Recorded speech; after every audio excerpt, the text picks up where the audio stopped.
If you're taking out loans, by golly, you've made a commitment to fulfill that loan. Hello guys, my name is Michelle Reed, if you guys are new here. Today we have a couple of additions. Jamie, my sister, and my dad. This video was prompted because one night Jamie and Dad were working on a budget and I did this Instagram story.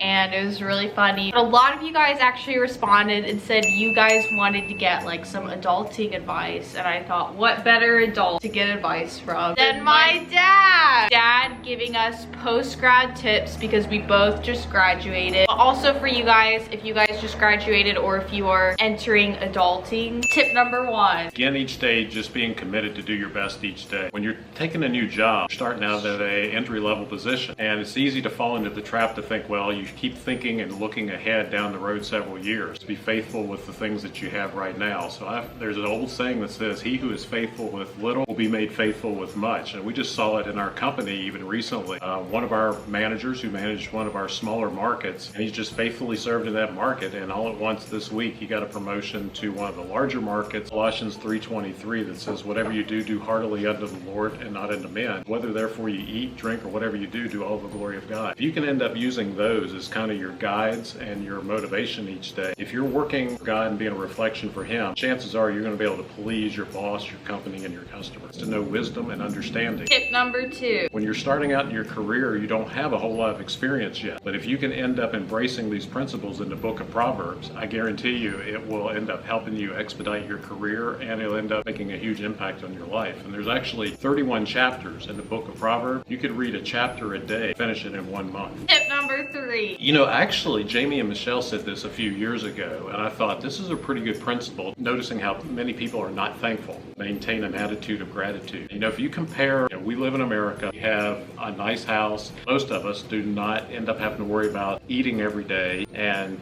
even the most modest person in America is probably in the top percentage of the most wealthy people in the world. People that are thankful, other people want to be around them. And so if you're not a whining, complaining, griping person, you're going to end up going farther than the person that just seems to never be satisfied. Finding yourself of that gratitude helps a lot too, especially when you think you can so easily fall into comparison and trying to be like, oh, all these other post-grad people have jobs, but I don't yet. It's being thankful for what you do have and being patient on the Lord's timing and not your own. Tip number 4. I would identify people that you admire and respect and find mentors in your life. No disrespect to Michelle, she's a social media influencer, but you need influencers right around you day in and day out. Fooled with my own job. Not Michelle. I know that early on in my life, and when we first got married, I can think of a couple people that had a big impact on us, going, down the road. One was my career. After 1 year of being in the broadcasting industry, I was given an opportunity to manage a radio station. At that point, they gave me a couple different options of how to structure the compensation program. At 23 years of age, I didn't have experience in these type of negotiations. And my former Sunday school teacher, I went and sat down with him and just talked to him, and he gave me great advice. He also was a husband who had been married many years, also admired how he was as a husband and a father. Always watching them. It doesn't happen by accident. Look around you. Who do you admire? If you want to end up getting married, who are the couples that you admire and respect about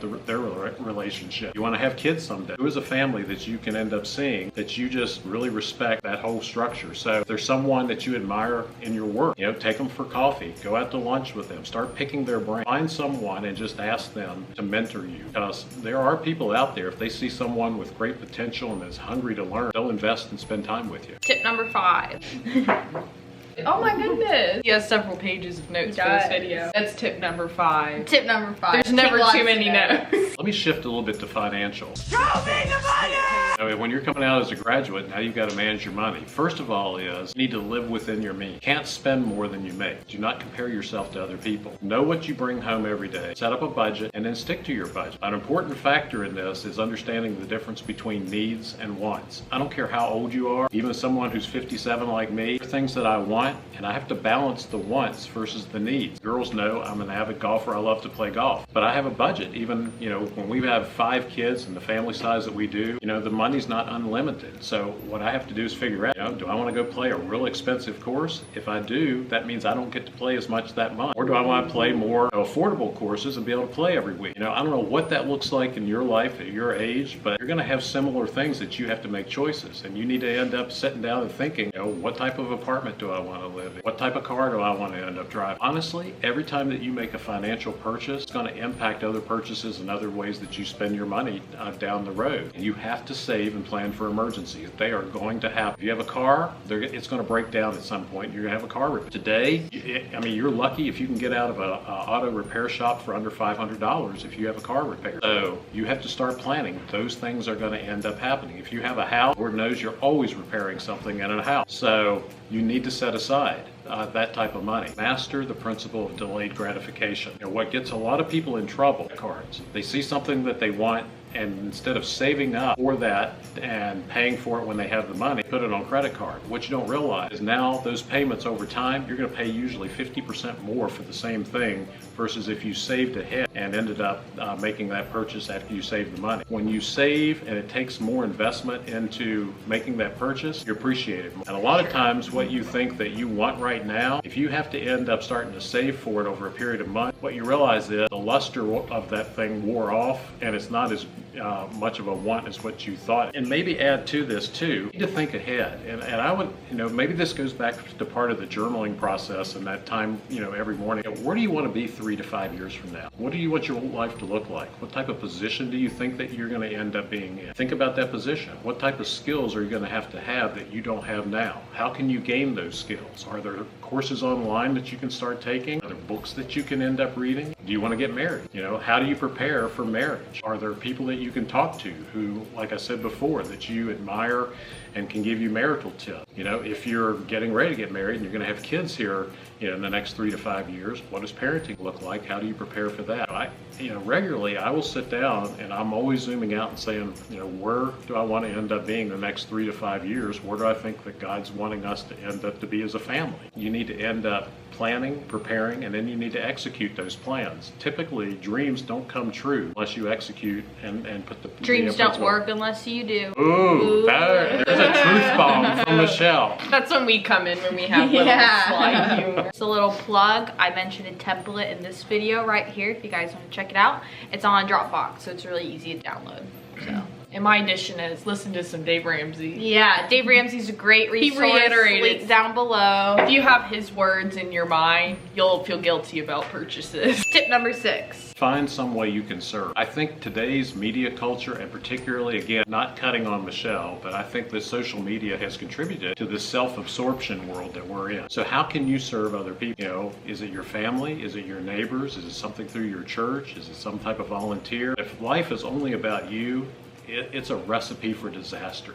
And what happens is you become so self-absorbed that it'll end up killing you as a result. Look how you can end up serving someone else. Tip number 7. Don't compare yourself to others. In the book of Philippians, and it's in chapter 1, verse 6, it says, being confident of this very thing, that he who has begun a good work in you will complete it till the day of Jesus Christ. You were made very unique, and you've been given very unique skills. God does have a plan for you. And the first key to that is understanding that and believing. You're always comparing yourself to somebody else, you're always going to end up being miserable. But when you can finally accept who you are and how God wired you and realize that it takes a lot of different skills and a lot of different personalities to accomplish anything. You know, about a team, I'm a big sports fan, and you think about basketball. If everybody was the point guard, no one would get any rebounds. If everyone was a 7-footer, then you'd never get the ball down. If you don't have a 3-point shooter in the NBA today, you're not going to win too many basketball games. Well, those are very different skill sets, and you're the same way. And it's understanding how God wired you and focus on those skills that he's given you, your heartbeat and what your passions are. And just believing that he's going to end up being able to complete what he started in you. Not to hate on Michelle, he keeps going back. Yeah. But I just think, like, I feel like a lot of people our age have to post about everything, and you do see that if you're still struggling to find a job or you're still going through that process and being patient with the Lord, constantly looking through social media and seeing other people post about new jobs or getting their graduate degree and stuff like that. It is going to constantly weigh on you. So I think also monitoring what's going to affect me, what I'm putting into myself. Maybe I need to be reading my Bible an hour instead of scrolling through that social media an hour each day. It's just understanding what's gonna encourage you the most in that season, and also, I guess, yeah, comparing to those other people, because everyone is in that same stage of life as you, and some people are gonna get things sooner than you, and that doesn't mean your skills aren't qualified or you're not adequate for a job. It just means that He has you there for a reason, and if you were to jump into maybe an easier position that you just take because you want a job, that's not going to be the best thing for your life. And we're already at 20 minutes, so spark notes. Tip number 8. Keep your commitments. I remember that my dad told me early on, he was saying, your word is your bond. And be a person who keeps your commitments. Unfortunately today, I find a lot of people, when they're selling themselves, they're great at selling themselves, but then later on, it's like as soon as they get the job or as soon as they got what they wanted, it's like, man, it's a totally different personality. Be a person of your word and keep your commitment. You're going to be making commitments all your life. You know, you make a commitment to your spouse, you make a commitment to your kids, you make a commitment to your employer, if you're taking out loans, by golly, you've made a commitment to fulfill that loan, and that your life is just a series of commitments. Actions speak louder than words. You know, you can talk the talk, but if you can't back it up, you become a hypocrite pretty quickly. And so actually in Proverbs, I think there's a verse in there that says, let another man praise you and not you yourself. You know, be a person of your word, keep your commitments, and always remember that your actions speak louder than words. Be a doer versus a talker. Michelle, I think I covered all of them. So Dad gave us a lot to work with, so I hope this helped. Be sure down below if you guys have any other questions to leave them and just comment down below. And also just a little plug, if you want to follow me on Instagram, it's at Michelle Reed. Don't follow the social media influencers. Just because that's how we got the idea for this video. So if you guys want to give your input in future videos, you should definitely follow. And let me know if you liked Dad as an addition on the YouTube channel. So give it a thumbs up if you liked Dad, and also Jamie, because we all like James. Love you guys, and I'll see you guys in my next video. Bye guys. Bye.